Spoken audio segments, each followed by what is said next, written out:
Mère m'a ricané au nez, écrasant le talon de sa chaussure en daim sur le plancher du Ford F-150. Écrasant ma carte d'identité militaire sous son soulier. Juste une secrétaire, a-t-elle sifflé, ses yeux me transperçant comme du verre brisé. Ne fais pas honte à ton frère aujourd'hui. Je te l'ai déjà dit, tu n'es là qu'en accompagnatrice. Tu n'es pas une ratée de l'armée, cherchant à attirer l'attention avec un badge de bas étage. Si quelqu'un sur cette base te demande ce que tu fais, ne dis surtout pas que tu classes des dossiers. Cette famille n'a pas élevé une gratte-papier inutile. Ma main restait suspendue en l'air, en sang là où ses ongles venaient de m'écorcher. Sous le talon de la femme qui m'avait donné la vie, gisait ma dignité. Dans quelques heures à peine, cette cruauté se transformerait en un véritable enchaînement. Mon frère aurait droit au meilleur steak, tandis que je serais contrainte de manger des restes brûlés. Elle jetterait ses sacs, volerait ma place VIP, et me bannirait seul contre le mur glacial du fond de l'auditorium. Un fantôme invisible. Mais, elle n'avait aucune idée que la carte qu'elle venait d'écraser n'était pas un badge de secrétaire. Et, de ce coin froid, un amiral 3 étoiles hurlerait « Garde à vous ». 250 des SEALS les plus redoutables de la planète tourneraient les talons simultanément, pour se mettre au garde à vous devant la secrétaire qu'elle venait de piétiner. Mais avant que je ne vous révèle le moment exact où ma mère, dans toute son arrogance, a réalisé qu'elle venait d'humilier l'un des commandants les plus puissants de l'US Navy. Prenez une seconde pour liker cette vidéo et vous abonner. Car le choc absolu sur son visage, lorsque ses 500 bottes ont frappé le sol, est une victoire dont vous devez être témoin. Avant de passer la marche avant de mon pick-up, je me suis penché vers l'espace pour les pieds côté passager. La carte d'identité était coincée entre le tapis en caoutchouc collant et la base du rail du siège. Mon ongle arraché a accroché le bord du plastique. Je l'ai délogée, emportant avec elle une trace de boue grise provenant de sa chaussure. J'ai essuyé la face de la carte d'accès commune contre la manche de mon blazer. Le grade imprimé sous ma photo me regardait, dans la faible lumière de l'habitacle, ADM.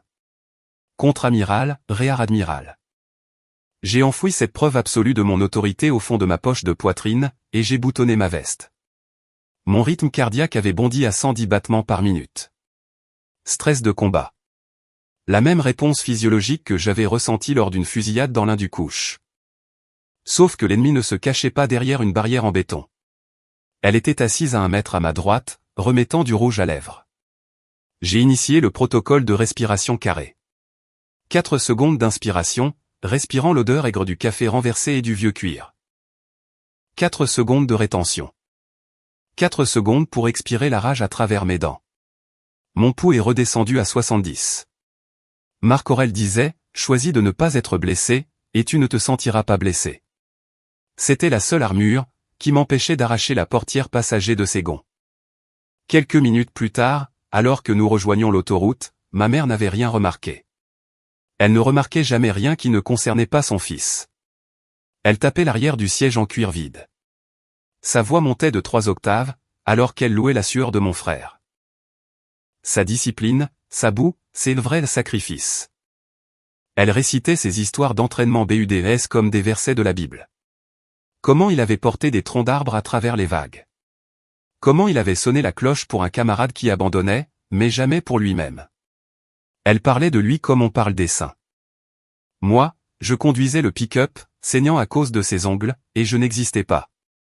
Elle a croisé mon regard dans le rétroviseur. Son visage s'est tordu en une expression mêlant dégoût et pitié. Elle m'a dit que je me cachais toute la journée dans des bureaux climatisés. Que je vivais au crochet de l'argent des contribuables. Que je n'étais qu'une réceptionniste glorifiée, touchant un chèque du gouvernement, pendant que de vrais guerriers saignaient. Elle m'a demandé quand j'allais arrêter de faire semblant, et admettre que l'armée avait été un gâchis colossal de ma vie. Elle a dit, mon père, mort depuis 11 ans maintenant, aurait honte que sa fille ait plafonné en répondant au téléphone. Mon père, un premier maître, Master Chief, à la retraite. L'homme qui m'avait appris à démonter un fusil sur le terrain à 13 ans. L'homme qui m'avait dit que la Navy ferait de moi une femme forte, ou briserait quiconque essaierait de m'arrêter. Elle invoquait son nom comme une arme, et la lame s'enfonçait proprement. La pièce climatisée qu'elle décrivait, était un CIF, installation sécurisée, top secret du Pentagone. Là-bas, ma signature autorisait le déploiement et la survie de milliers d'hommes, exactement comme son précieux fils. Mais, j'ai laissé glisser le poison. Je l'avalais depuis 52 ans. Une dose de plus ne me tuerait pas. Et, la journée n'était pas encore terminée. Le pick-up s'est garé d'un coup sec au Naval Special Warfare Center de Coronado. La base s'étalait comme un échiquier de béton. Ma mère a ouvert sa portière à la volée, avant même que le moteur ne soit complètement coupé. Elle sprintait déjà sur l'asphalte vers son garçon en or. Je suis resté seul sur le siège du conducteur pendant 3 secondes. J'ai pressé mon pouce contre le contour de ma carte d'identité, à travers mon blazer.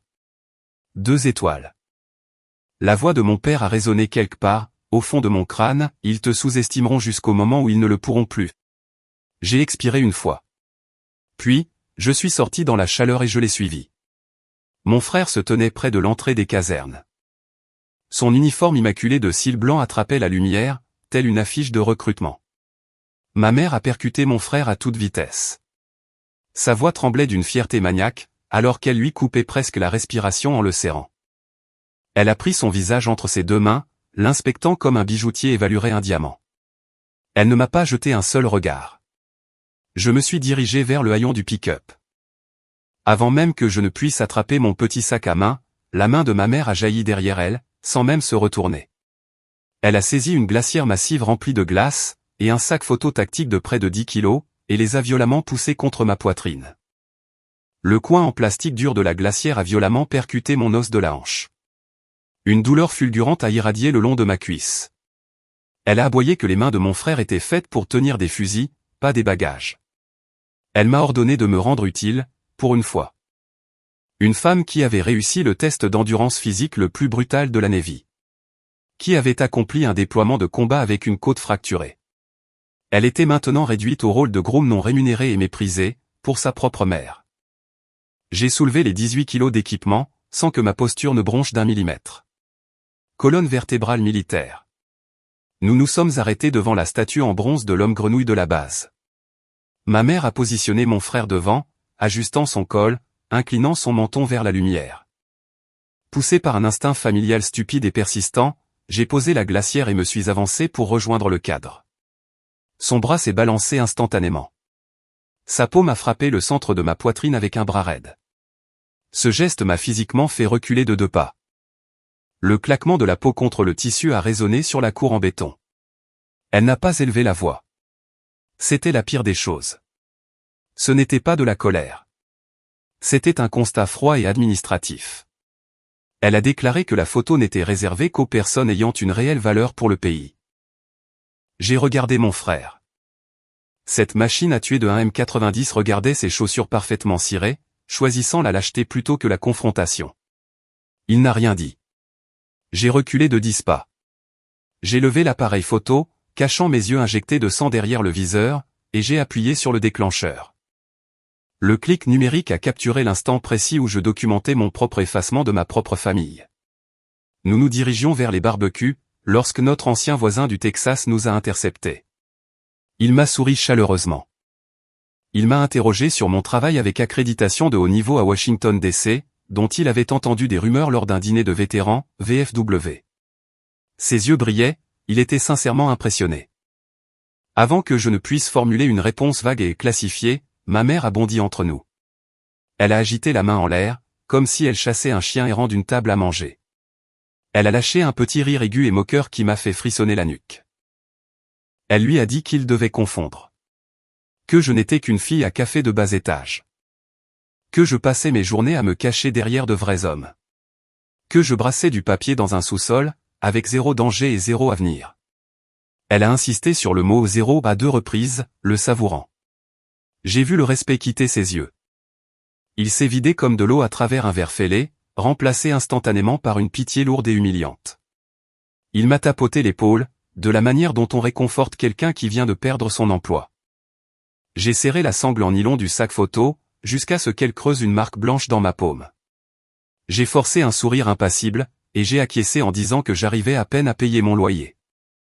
À quelques mètres de là, un lieutenant de vaisseau, OO2, musclé est passé près de notre groupe. Je l'ai reconnu immédiatement. C'était l'officier de renseignement que j'avais personnellement briefé sur une extraction en déploiement de combat, 3 semaines plus tôt, dans une installation classifiée en Virginie. Son regard s'est posé sur moi. Ses pupilles se sont dilatées, dans une horreur pure et non filtrée. Il savait exactement qui était la femme portant la glacière. Les talons de ses bottes ont claqué sur le béton. Son corps s'est figé au garde à vous, par pure mémoire musculaire, se préparant à me rendre les honneurs verbalement. « Bonjour, Amir » a-t-il commencé à crier. Je ne me suis pas arrêté de marcher. J'ai verrouillé mon regard dans le sien, un regard capable de geler du fluide hydraulique, et j'ai fait un infime, mais tranchant signe de tête de refus. C'était un ordre silencieux, pesant le poids d'une cour martiale, rompez. Le lieutenant a ravalé le mot, comme un homme s'étouffant avec une arête. Son bras est retombé, son visage est devenu blanc comme de la craie. Il s'est presque mis à courir dans la direction opposée. Ma mère a ricané en le voyant s'éloigner. Elle a donné un coup de coude au voisin du Texas, et lui a dit que même un officier de Baran me trouvait trop répugnante à regarder. Elle a ri de nouveau. Le son s'est enfoncé dans mon crâne, comme un forêt rouillé. La fumée des barbecues me piquait les yeux. L'odeur du mesquite et de la graisse carbonisée flottait dans l'air épais et immobile autour de l'aire de pique-nique. Ma mère a pris les commandes du plateau de nourriture, jouant la matriarche généreuse pour les familles de militaires environnantes. À l'aide de gigantesques pinces en acier, elle a déposé une parfaite et luisante côte de porc sur l'assiette de mon frère. Elle s'est servi une salade du jardin bien fraîche. Il ne restait que 2 morceaux de viande sur le papier d'aluminium. Une tendre tranche de poitrine de bœuf, brisket, et un steak haché noirci et rabougri, abandonné sur les braises jusqu'à ressembler à un palais de hockey fait de charbon. Mon frère a hésité. Quelque chose peut-être de la culpabilité, peut-être le dernier nerf de décence survivant dans son corps a traversé son visage. Il a tendu ses pinces vers le brisket, l'inclinant vers mon assiette vide. Avant même que le métal ne touche la viande, la fourchette en argent de ma mère s'est abattue. Elle a poignardé le brisket, le clouant au plateau comme un papillon dans une vitrine. Sans rompre le contact visuel avec moi, elle a saisi l'assiette en carton contenant le palais de charbon brûlé, et l'a fait glisser violemment sur la table de pique-nique éclat. Elle s'est arrêtée juste au bord, devant moi. Mon frère a posé ses pinces. Il a pris le steak carbonisé à main nue, l'a placé lui-même sur mon assiette, puis s'est remis à ses côtes de porc. Il n'était plus un simple spectateur.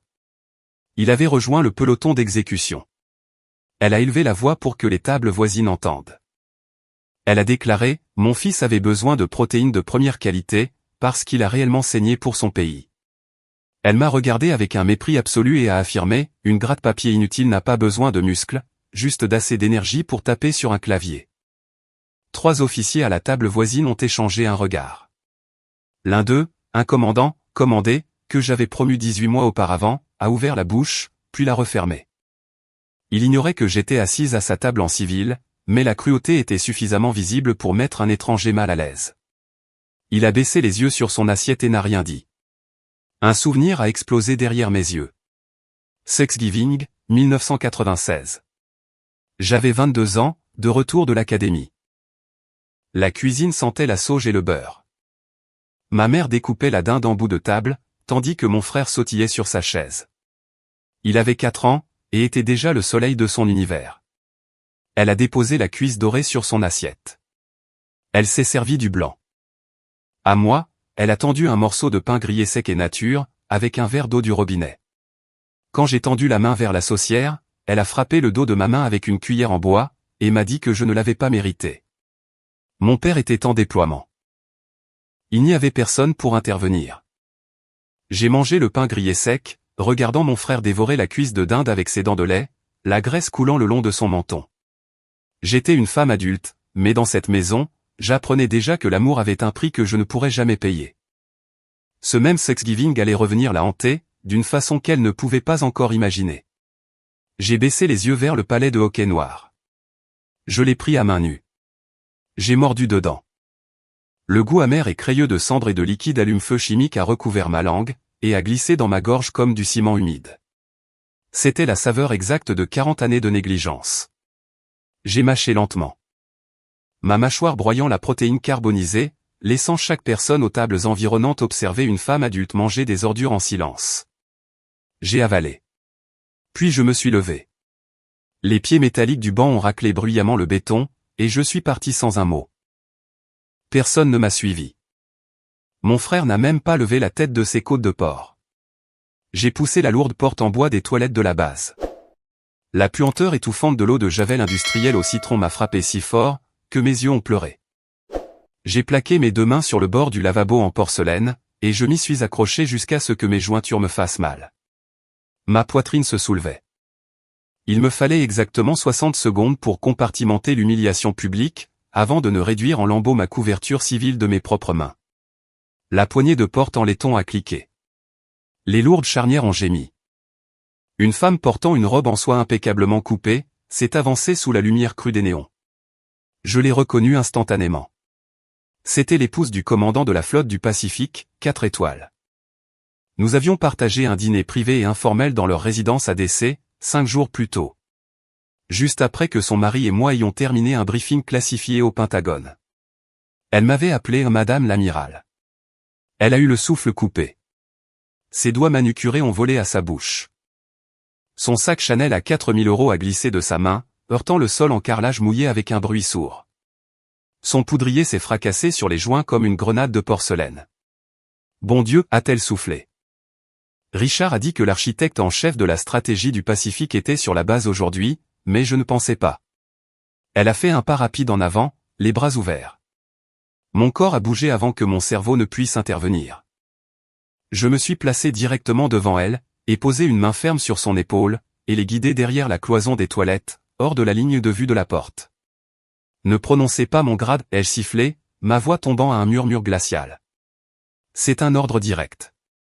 Elle a cligné des yeux. Son regard est passé de mes yeux injectés de sang à mon blazer froissé, puis au sangle du sac photo qui me sciait encore l'épaule. Elle a baissé les yeux vers mes mains calleuses et abîmées. Les jointures étaient encore blanches, d'avoir agrippé le lavabo. Ce n'étaient pas les mains d'une secrétaire. À travers la fine cloison de plaque-au-plâtre, la voix stridente et arrogante de ma mère a résonné depuis la cour.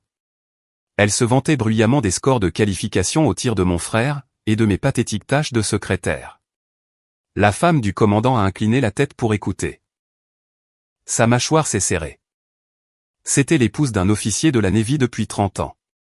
Une femme qui avait tenu la main de son mari lors de 3 déploiements de combat. Qui avait organisé des services commémoratifs pour des opérateurs tombés au combat. Qui comprenait le poids d'un uniforme, comme peu de civils le pourraient jamais. Son intuition tactique était tranchante. Elle a fait le lien en une fraction de seconde. La confusion a fondu, pour laisser place à quelque chose que je n'avais pas vu diriger vers moi depuis longtemps. Une horreur maternelle absolue. Elle a saisi mes mains froides et calleuses, ses doigts manucurés tremblant contre ma peau rugueuse. Ils ne savent pas qui vous êtes, n'est-ce pas, a-t-elle murmuré. Le mascara autour de ses yeux commençait à couler. Votre propre famille. Ils n'ont aucune idée qu'ils font ça à un officier général. J'ai libéré mes mains en silence. Madame, gardez-le pour vous. Ses yeux se sont remplis de larmes. Elle a ouvert la bouche pour dire autre chose. Quelque chose de gentil. Quelque chose qu'une mère devrait dire. Mais je bougeais déjà. Je ne pouvais pas me permettre de gentillesse maintenant. La gentillesse fracturerait le compartiment. Et si ce compartiment se fracturait, 30 ans de discipline se déverseraient par la brèche. J'ai repoussé la lourde porte des toilettes, et j'ai marché sur le béton éblouissant de la jetée. Un jeune officier marinier de 2e classe de la Navy, transportant une pochette de courrier verrouillée du département de la Défense à étiquette rouge, avançait à pas pressés directement vers moi. Il s'est arrêté net. Les yeux écarquillés, il avait reconnu mon visage d'un briefing classifié dans un CIF. Sa main a tressailli vers le haut. Baissez votre main, quartier-maître, ai-je aboyé.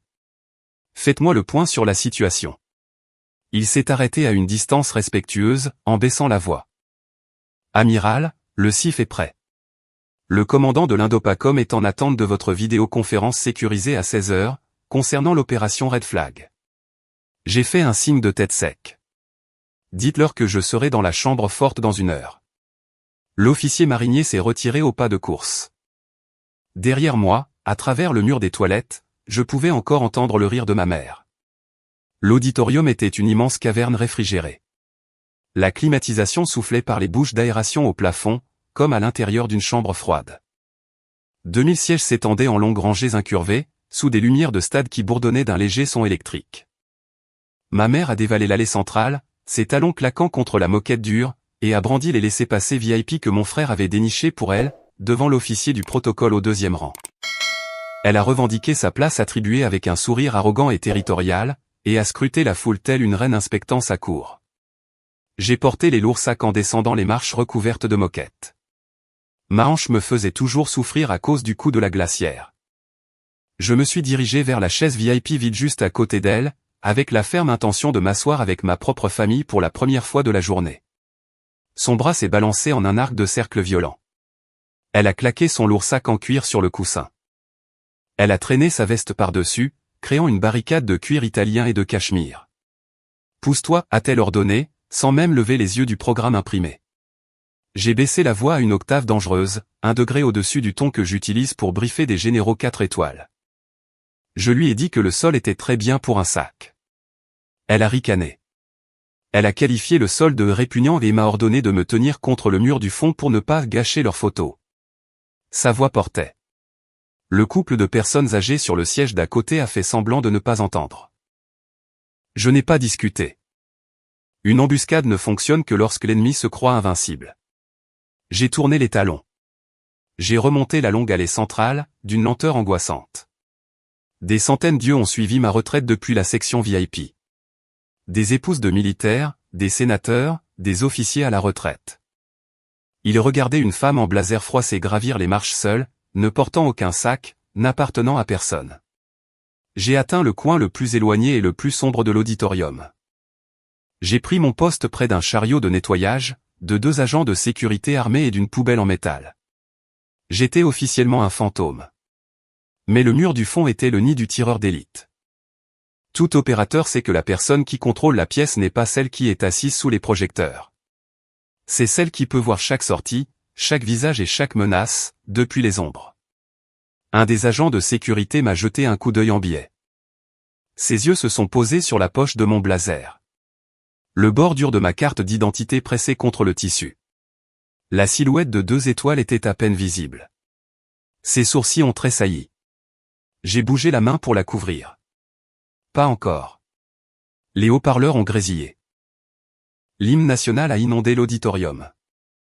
Automatiquement, ma colonne vertébrale s'est redressée d'un coup sec. Mes bottes se sont jointes. Ma main droite s'est soulevée d'un coup sec, mourant d'envie de faire un salut impeccable au drapeau. J'ai mordu l'intérieur de ma joue jusqu'à avoir un goût de sang. J'ai forcé mon poing à retomber le long de mon corps. Vêtements civils. J'étais un contre-amiral, debout au garde-à-vous à côté d'un seau à serpillière, faisant semblant de n'être personne. Pendant ce temps, la femme qui m'avait mise là, se moquait de ma posture rigide avec l'étranger assis à côté d'elle au 2e rang. Si vous avez déjà dû ravaler votre fierté, et rester dans l'ombre pendant que ceux qui vous ont brisé prenaient la lumière, n'hésitez pas à aimer cette vidéo, et à partager votre histoire de survie dans les commentaires. Nous savons tous à quel point il est difficile d'attendre que la vérité éclate enfin. C'est un honneur pour moi, de vous présenter le commandant de la guerre spéciale navale. La voix de l'animateur a frappé l'auditorium comme un coup de marteau. La salle est devenue d'un silence de mort. 2000 corps ont cessé de bouger sur leur siège. L'amiral 3 étoiles, le commandant de la guerre spéciale le plus décoré de l'histoire de la marine américaine, s'est avancé vers le pupitre en bois. Il n'a pas regardé ses notes. Il a saisi les bords du pupitre de ses 2 mains cicatrisées. Ses yeux de prédateur fatigué balayaient la foule, de la même manière qu'un faucon scrute un champ. Il a regardé au-delà des politiciens du 3e rang. Il a regardé au-delà des entrepreneurs de la défense et de leurs sourires nerveux. Il a regardé droit au-delà du visage de ma mère, rayonnant d'impatience au 2e rang. Elle était penchée en avant, la poitrine gonflée d'une fierté empruntée, prête à se prélasser dans la gloire irradiante de la scène. Elle n'avait aucune idée qu'elle était invisible pour lui. Les yeux de l'amiral ont balayé le fond de la salle. Ils se sont fixés sur le coin sombre où je me tenais, entre le chariot de nettoyage et les gardes de sécurité. Il s'est figé. Un éclair de choc pur, le genre que je n'avais vu que sur le visage d'homme extirpant un soldat blessé des décombres, s'est emparé de son visage. Ce choc a été suivi immédiatement d'un serrement de mâchoire, d'un redressement de ses larges épaules. D'une vénération absolue. Il s'est penché violemment vers le microphone. Avant d'épingler le trident, a tonné sa voix. Il n'a pas crié. Il n'en avait pas besoin. La pure gravité de son ton se projetait sans effort, jusqu'au mur du fond de la salle. Une grave violation du protocole naval a eu lieu dans cette pièce. La foule a murmuré. Ma mère s'est redressée, vibrant d'excitation. Elle s'est penchée vers la femme à côté d'elle, et a chuchoté bruyamment qu'un politicien venait sûrement d'entrer. Elle a tendu le cou vers les portes d'entrée, se préparant à être le témoin d'une gloire dont elle se sentirait voisine. Elle a lissé son chemisier. Elle a ajusté sa posture. Elle n'avait aucune idée que la cible, c'était elle. L'amiral 3 étoiles s'est agrippé au bord du pupitre, sa posture rigide. Il regardait fixement au-dessus de la foule. Son regard perçait la distance, jusqu'à ce qu'il se fixe sur les ombres près des portes de sortie. Nous avons laissé notre commandant se tenir dans l'ombre, a-t-il déclaré, sa voix portant l'autorité d'un raz-de-marée. Il a annoncé la présence de l'architecte en chef de la stratégie du Pacifique. L'officier qui avait conçu et exécuté 3 des opérations de renseignement les plus critiques sur le théâtre du Pacifique, au cours de la dernière décennie. Il a pris une profonde inspiration, qui a gonflé sa poitrine de plusieurs centimètres. L'auditorium était si silencieux, que je pouvais entendre l'unité de climatisation tourner derrière le mur du fond. Et là, il a hurlé un nom, qui a frappé l'auditorium comme une bombe anti-bunker, bienvenue à terre. Contre-amiral Lassie Harris. Le silence qui a suivi était si dense, que je pouvais le sentir pressé contre mes tympans. 2000 personnes ont cessé de respirer. La mâchoire de ma mère s'est décrochée. Son chuchotement est mort au milieu d'une syllabe. Le programme de la cérémonie a glissé de ses doigts figés, et a flotté jusqu'à la moquette. Sa tête s'est tournée lentement, mécaniquement, vers le coin sombre où le doigt de l'amiral pointait toujours. Vers le chariot de ménage, vers la femme en blazer froissé, vers sa fille. Le sang s'est vidé de son visage en temps réel, comme on regarde un verre de lait se renverser. Garde à vous. Le commandement du capitaine a déchiré les haut-parleurs comme un tir d'artillerie. À exactement 14h14, toutes les lois de la physique dans cet auditorium ont volé en éclats. Boum. 400 lourdes bottes de combat ont frappé le parquet dans la même milliseconde. L'onde de choc de la commotion a vibré à travers les semelles de mes chaussures, à 35 mètres de là. La vibration est remontée par les fondations en béton, par les pieds métalliques des chaises, et jusque dans les os de chaque civil de la pièce. Chaque nouveau cil, chaque officier commandant, chaque marin du rang dans les premières rangées, ont bondi sur leurs pieds, avec une force telle que les sièges du stade ont claqué vers le haut comme des tapettes à souris. Leur colonne vertébrale était verrouillée, parfaitement droite vers l'avant. Mais, chaque paire d'yeux de la vision périphérique a bougé. Tous suivaient mon mouvement hors de l'ombre, avec une vénération absolue. 250 hommes se sont mis au garde-à-vous avec une précision synchronisée et tranchante. Le son de 250 talons d'uniforme s'entrechoquant pour fendre le silence, était comme un marteau frappant une enclume. Chaque paire d'yeux entraînés pour tuer, formés pour localiser une cible dans l'obscurité absolue, était fixé sur moi. J'ai décollé mes épaules du mur froid en parpaing. Je suis sorti de derrière le chariot de nettoyage, et je me suis dirigé directement dans l'allée centrale. Les projecteurs aveuglants du plafond ont frappé mon visage. J'ai roulé mes épaules en arrière, mon menton levé selon l'angle précis du commandement, 15 degrés au-dessus de l'horizon. L'angle enseigné à l'école des officiers candidats, et jamais oublié. Chaque pas dans l'allée était mesuré, délibéré. Les semelles dures de mes chaussures frappaient la moquette, selon un rythme qui correspondait au pouls de chaque homme au garde-à-vous dans la pièce. J'ai dépassé rangée après rangée de civils pétrifiés. Leurs visages figés dans divers stades de choc, de confusion et de prise de conscience soudaine.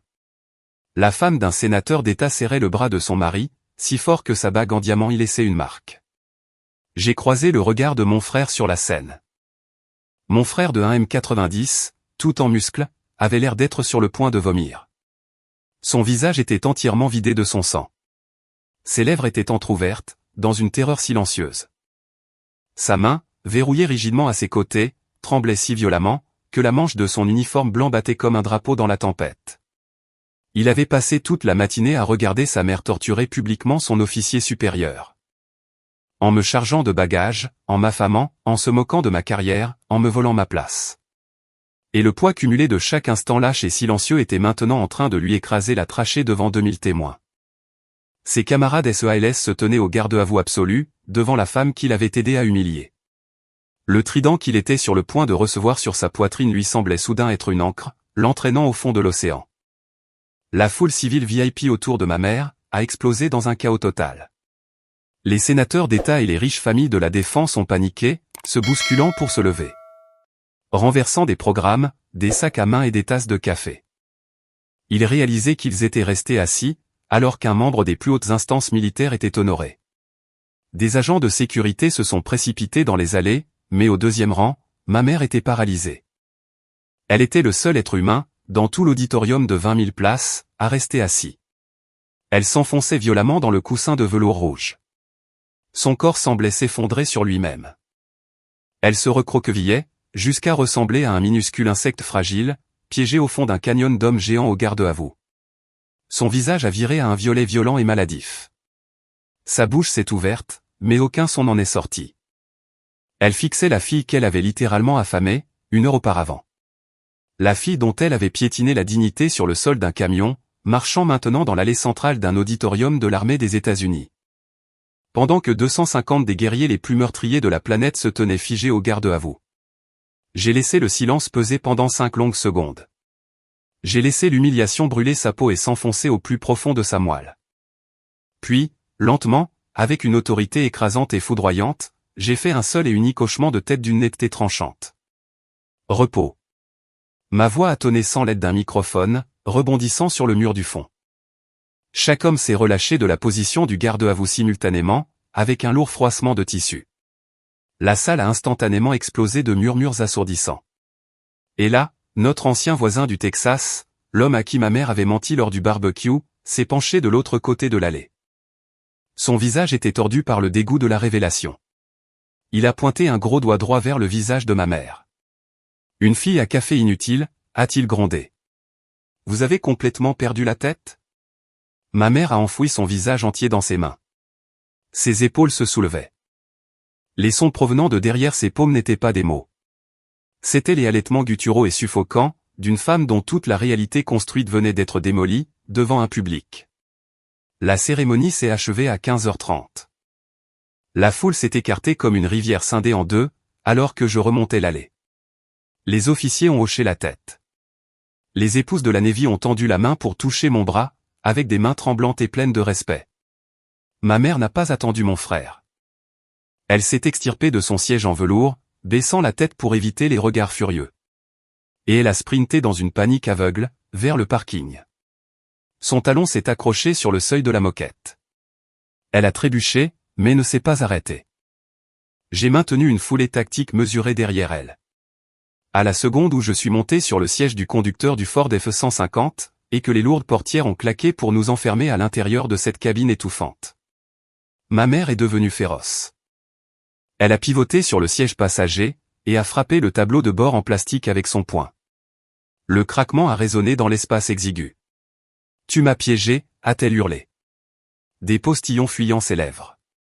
Son mascara coulant déjà entraîné noir sur ses joues. « Tu es resté silencieuse exprès, pour m'humilier.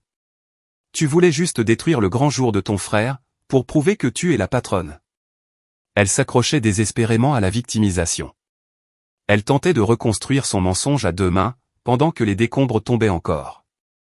Mon frère a ouvert la portière arrière et est monté, ouvrant la bouche pour s'excuser frénétiquement. J'ai levé ma main droite. Une paume plate, les doigts joints. Le geste qui stoppe les pelotons en plein élan. Il est devenu muet. Dans le rétroviseur, je pouvais voir son visage s'effondrer.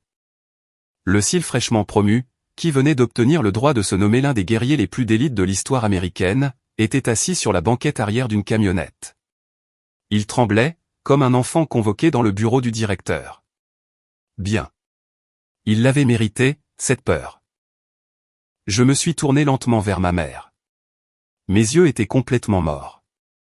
Chaque once de chaleur filiale avait été incinérée dans cet auditorium. Crois-tu honnêtement que le commandant de la division des renseignements de la flotte du Pacifique ait le temps de jouer une petite comédie familiale de banlieue avec toi? Ma voix était un bourdonnement bas, presque mortel. Un son qui vibrait dans l'habitacle, comme un diapason pressé contre un os. Tu as passé 20 ans à me marcher sur la gorge, pour construire un piédestal pour ton fils. Tu n'as jamais demandé une seule fois ce que je faisais. Non pas parce que tu ne t'en souciais pas. Mais parce que tu étais terrifié, que la réponse ne prouve que j'étais meilleur que toi. Elle a montré les dents. Les veines de son cou saillaient comme des câbles électriques. « Qu'est-ce que tu connais au sang ?» a-t-elle hurlé. Sa voix se brisant sur le dernier mot. Un postillon a frappé le pare-brise. « Tu es assise à un bureau. Ton frère a rampé dans la boue, pendant que tu tapais des rapports dans un cubicle gouvernemental. » Depuis le siège arrière, la voix de mon frère s'est élevée, faible et étranglée. « Maman, arrête. Tu ne comprends pas. » Elle s'est retournée vivement, et a frappé l'appui-tête près de son visage. « N'ose même pas la défendre » a-t-elle hurlé. « Elle nous a humiliés. »« Elle t'a humilié. » Il s'est recroquevillé dans un coin du siège, et s'est de nouveau tu. Le réflexe du lâche. Le même réflexe qu'il pratiquait depuis ses 4 ans. Je n'ai pas gaspillé d'oxygène. J'ai déboutonné mon blazer. J'ai plongé la main dans la poche de ma poitrine, et j'ai sorti mon portefeuille tactique en cuir. De l'intérieur, j'ai extirpé une photographie plastifiée, froissée par endroits. Les bords étaient tachés d'une suie brune foncée séchée, qui n'était jamais complètement partie. Je l'ai jetée par-dessus la console centrale. Elle l'a frappée à la poitrine, et est tombée sur ses genoux. Elle a baissé les yeux. Ce n'était pas une photo promotionnelle, RP. C'était un cliché pris par un infirmier de terrain, à l'intérieur d'une tente médicale au sol de terre battue, à Kandahar en Afghanistan. Mon uniforme de combat était ouvert. Ma poitrine et mon épaule droite étaient enveloppées de couches de gaz saturé de rouge. Debout au-dessus de mon brancard, se trouvait ce même amiral 3 étoiles, qui venait de secouer l'auditorium. Des infirmiers de combat travaillaient avec acharnement, pour bourrer ma plaie à la poitrine de compresses. Ma chemise de combat avait été découpée. Il ne m'épinglait pas une médaille. Il pressait sa main sur mon épaule indemne, le visage sombre, avant que l'hélicoptère Medevac, évacuation médicale, ne m'emporte. Les yeux de ma mère sont sortis de leurs orbites.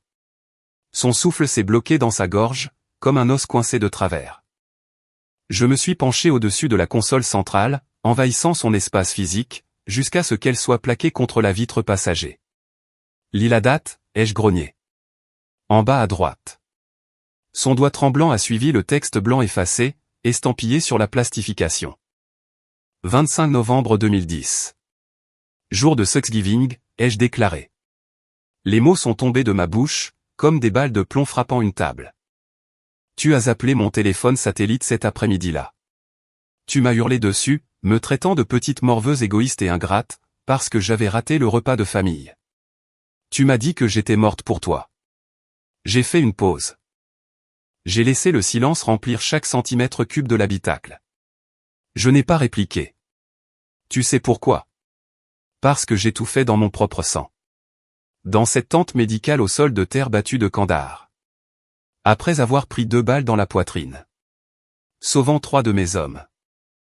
Les yeux de ma mère se sont lentement levés de la photographie, pour se poser sur ma clavicule. Pour la première fois de sa vie, elle a regardé. Réellement regardé, la cicatrice massive et dentelée qui dépassait de ma peau, juste au-dessus du décolleté de mon blazer. La cicatrice qu'elle n'avait jamais remarquée. La cicatrice sur laquelle elle n'avait jamais posé de questions. La cicatrice qu'elle avait passé 20 ans à s'entraîner à ne pas voir. Car la voir, reviendrait à admettre que j'étais bien plus qu'une secrétaire. Elle a laissé échapper un gémissement guttural et étouffé. Et, elle s'est effondrée en avant, son front frappant le tableau de bord. À 17h30, nous étions assises dans un des niaises presque vide, près de l'Interstate 5. La lumière crue des néons bourdonnait au-dessus de nos têtes. Exposant chaque nouvelle ride sur le visage de ma mère. Chaque vaisseau sanguin éclatait dans ses yeux. Elle ne portait plus sa soie arrogante. Elle était pelotonnée dans un sweatshirt bon marché. Ses épaules remontaient jusqu'aux oreilles. Comme une femme essayant de disparaître. Elle serrait un mug en céramique rempli de café noir à 2 mains. Le liquide tremblait. Je ne pouvais pas le supporter, a-t-elle croassé. Sa voix était complètement brisée, dépouillée de toutes les armes qu'elle avait jamais brandies. Je ne suis qu'une femme au foyer. Pas de diplôme. Pas de pouvoir. Quand tu t'es engagé dans l'armée et que tu as commencé à monter en grade. Je me suis senti comme une bonne à rien. Un échec. J'ai dû me persuader que tu n'étais qu'une simple secrétaire. J'ai dû t'écraser pour faire de toi une moins que rien. Parce que si tu étais un héros. Elle s'est étranglée avec ces mots. Point, ça voulait dire que je n'étais rien. Des larmes ont coulé de son menton dans le café. Elles ont dessiné de minuscules cercles silencieux à la surface sombre du liquide. La serveuse derrière le comptoir faisait semblant d'essuyer des verres. Elle avait entendu chaque mot. Dans la banquette derrière nous, un vieux camionneur a baissé son journal, et a fixé ma mère avec un regard qui aurait pu écailler de la peinture. J'étais assise en face d'elle, et je ne ressentais rien. Ni satisfaction. Ni pitié. Ni justification. Juste un calme plat, presque chirurgical. Le même registre émotionnel avec lequel je fonctionnais lorsque j'autorisais un groupe de frappe à 3 heures du matin. J'avais attendu cette confession pendant 20 ans. Et maintenant qu'elle était là. Dans la lueur fluorescente d'un déniès d'autoroute. Elle me semblait plus petite que ce que j'avais imaginé.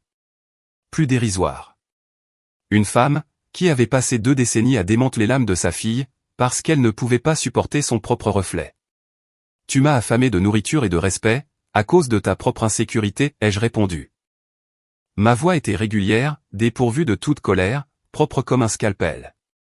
Ce n'est pas une explication. C'est un diagnostic. Et cela s'arrête ce soir. La serveuse a posé nerveusement une énorme assiette de frites au fromage et au bacon, au centre de la table. C'était exactement le repas que je suppliais d'avoir quand j'étais enfant. L'assiette dorée, grasse et surchargée, que ma mère donnait toujours exclusivement à mon frère. Tout en me forçant à manger du pain grillé nature, avec de l'eau du robinet. Le même repas dont j'avais rêvé sur un lit de camp à Kandahar. Le même repas, qui représentait chaque once d'amour qu'elle m'avait refusé pendant 4 décennies. Je n'ai pas attendu sa permission. Je n'ai pas cherché son approbation dans son regard. J'ai tendu le bras à travers la table. J'ai attrapé une poignée de frites chaudes et dégoulinantes. Je les ai mangées en la fixant directement, elle et ses yeux en pleurs. Le fromage a brûlé le bout de mes doigts. Je n'ai pas tressailli. J'en ai pris une autre poignée, et encore une. Le renversement du pouvoir était absolu. Je ne demandais plus une place à sa table. La table m'appartenait. Le restaurant m'appartenait. Je possédais chaque pièce dans laquelle j'entrais. Parce que je l'avais gagné. Avec mon sang, des éclats d'obus, et 32 ans de service. La campagne tactique contre moi est terminée, ai-je dit, en essuyant la graisse sur une serviette en papier. Tu ne m'appelleras plus pour me faire culpabiliser. Tu n'enverras plus de parents pour me manipuler. Tu ne parleras plus de ma carrière à qui que ce soit. À moins de leur dire la vérité. Toute la vérité. C'est compris. Elle a hoché la tête frénétiquement. Son menton rebondissant contre sa poitrine, totalement soumise. J'ai déposé 3 billets de 20 € sur la table, et je me suis levé. Les pieds métalliques de la banquette ont grincé contre le linoléum. Mon frère était assis dans le pick-up, sur le parking, le front appuyé sur le volant. Je n'ai pas frappé à sa fenêtre. Il avait son propre bilan à affronter. À exactement 6 heures du matin, la voie des départs de l'aéroport de San Diego était glaciale. L'air, avant l'aube, mordait à travers mon blazer. Ma mère se tenait sur le trottoir en béton, à côté de ma voiture de location. Elle avait complètement abandonné sa garde-robe de créateur. La soie avait disparu. Le cuir italien avait disparu. L'arrogance avait disparu. À la place, elle portait un t-shirt bleu marine, rigide et bon marché. Elle avait dû l'acheter dans une station-service pendant la nuit. L'étiquette dépassait encore du col. En travers de sa poitrine, en grosses lettres blanches, on pouvait lire « Mère fière d'un amiral de la Navy ». Les lettres étaient légèrement de travers. Une impression de masse sur du coton bon marché. C'était la chose la plus honnête qu'elle n'ait jamais portée. Elle n'a pas essayé de m'étreindre. Elle n'a pas simulé une étreinte maternelle, ou cherché une rédemption qu'elle n'avait pas méritée. Il n'y a pas eu de discours larmoyant. Pas de dernière supplication. Pas d'ultime tentative de manipulation. Alors que ma mère récupérait sa valise bon marché dans le coffre, elle a fait un pas brusque en arrière sur le béton. Elle a claqué des talons maladroitement. Une approximation civile de la position de garde à vous. Déséquilibrée, imparfaite, mais indéniablement intentionnelle. Avec une main tremblante, et des larmes coulant silencieusement sur son visage, elle a levé le bras droit. Elle a exécuté un salut militaire, raide et vacillant. Son coude était trop bas. Ses doigts étaient légèrement recroquevillés. C'était le pire salut que je n'ai jamais vu. Mais c'était la première fois de ma vie qu'elle me regardait de bas en haut, et non plus de haut en bas. Je me tenais droite devant la portière du conducteur. J'ai levé le bras, et j'ai rendu un salut impeccable. Sec. Tel qu'appris dans les manuels. 30 ans de mémoire musculaire, condensés dans un ultime geste. Je l'ai maintenu pendant 2 secondes. Puis, je l'ai laissé retomber, et je lui ai fait un seul signe de tête. Je suis remonté dans la voiture de location, et j'ai claqué la portière. L'habitacle sentait les gaz d'échappement de l'aéroport et le vinyle froid. Soudain, le lourd appareil mobile crypté du ministère de la Défense, le dispositif SMEPED, Secure Mobile Environnement Portable Electronic Device, posé dans mon sac tactique, s'est mis à vibrer avec un voyant rouge de priorité. Je l'ai sorti. J'ai pressé mon empreinte digitale sur le scanner biométrique. Le verrou s'est débloqué avec un clic pneumatique. Amiral, ligne sécurisée authentifiée. La voix de mon chef d'état-major au Pentagone a grésillé dans le haut-parleur crypté. Madame, nous avons une faille de renseignement de niveau 1. Les drones de reconnaissance ont détecté un rassemblement naval non autorisé dans la mer des Philippines. Nous avons besoin de vous dans le CIF à Coronado sous 20 minutes, pour briefer le commandant de l'Indopacom. En vue d'une réponse cinétique immédiate. Je l'ai. J'ai lâché le téléphone dans le porte-gobelet. J'ai passé la voiture de location en marche avant. Les pneus ont crissé sur l'asphalte, alors que je m'engageais sur l'autoroute. L'aéroport s'est mis à rétrécir dans le rétroviseur. Le drame familial était terminé. Il était temps de déployer la Fleet Shadow, flotte de l'ombre. Lorsque vous cessez enfin de vous battre pour obtenir l'approbation de personnes, qui s'acharnent à ne pas vous comprendre, vous vous libérez pour embrasser votre véritable pouvoir. Si vous avez ressenti avec moi la satisfaction absolue d'avoir repris ma vie en main, cliquez sur le bouton j'aime, abonnez-vous à la chaîne, et dites-moi dans les commentaires, à quel moment avez-vous enfin quitté votre famille toxique ?